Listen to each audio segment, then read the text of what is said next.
Welcome to Jaisai TNPSC academy. நம்ம இன்னைக்கு இந்த வீடியோவில் என்ன பார்க்க போகிறோம்னா டிசம்பர் 11ஆம் தேதிக்கான கரண்ட் அஃபேர்ஸ் தான் பார்க்க போகிறோம். வீடியோக்குள்ளே போகிறதுக்கு முன்னாடி நீங்கள் இன்னும் நம்ம சேனலை சப்ஸ்கிரைப் பண்ணாமல் தான் பார்த்துட்டு இருக்கீங்க அப்படின்னா சப்ஸ்கிரைப் பண்ணிக்கோங்க. அப்படியே பக்கத்தில் இருக்க பெல் ஐக்கானை கிளிக் பண்ணி ஆல் நோட்டிஃபிகேஷன் கிளிக் பண்ணி வச்சுக்கோங்க. அப்போ தான் நான் எப்போல்லாம் வீடியோ அப்லோட் பண்ணுறேனோ அப்போ தான் உங்களுக்கு நோட்டிஃபிகேஷன் வரும். ஃபர்ஸ்ட் கொஸ்டின், உங்கள் வீட்டில் பகவந்த் மான் அரசு திட்டம் என்ற திட்டமானது எந்த மாநிலத்தில் தொடங்கப்பட்டுள்ளது? Answer option C, Punjab. உங்கள் வீட்டில் பகவந்த் மான் அரசு திட்டம் என்ற திட்டமானது பஞ்சாப் மாநிலத்தில் தொடங்கப்பட்டுள்ளது.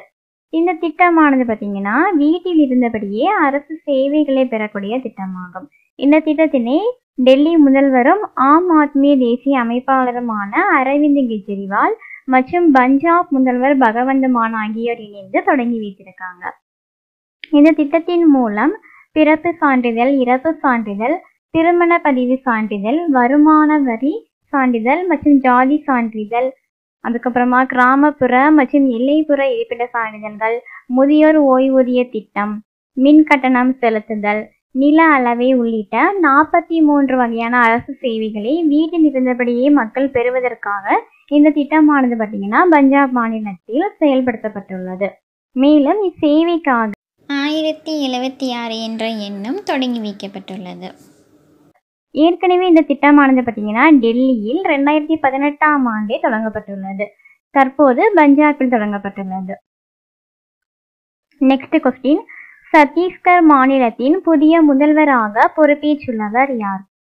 Answer option A, Vishnu Devassy.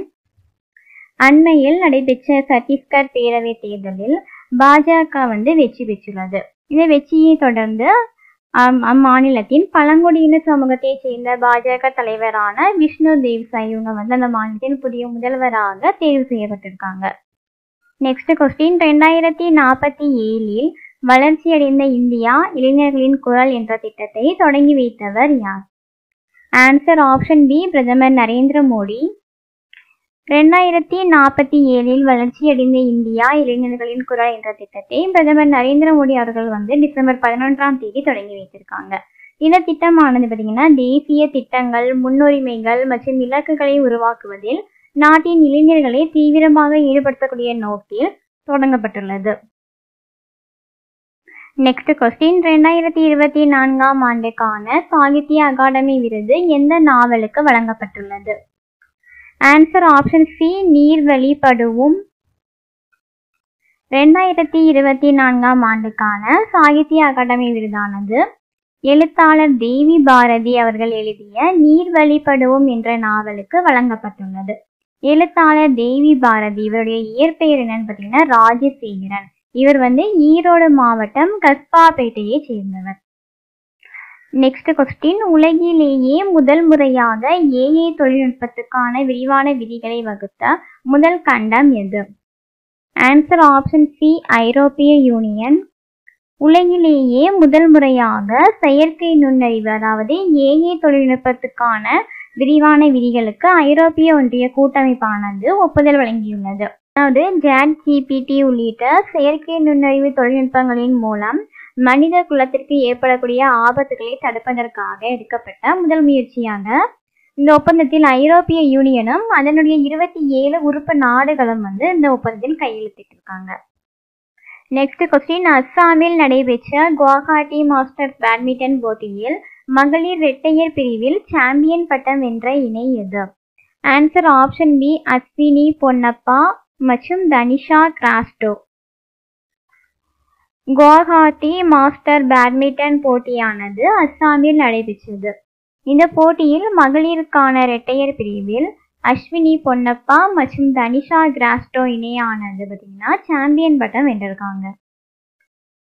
Next question, சர்வதேச மலைகள் தினம் எந்த நாளில் அனுசரிக்கப்படுகிறது? ஆன்சர் ஆப்ஷன் ஏ, டிசம்பர் 11. டிசம்பர் 11 சர்வதேச மலைகள் தினமானது அனுசரிக்கப்படுகிறது. இந்த ஆண்டு இந்த தினத்துக்கான தீம் என்னன்னு பார்த்தீங்கன்னா restoring mountain ecosystem. Next question, UNICEF நிறுவன தினம் எந்த நாளில் அனுசரிக்கப்படுகிறது?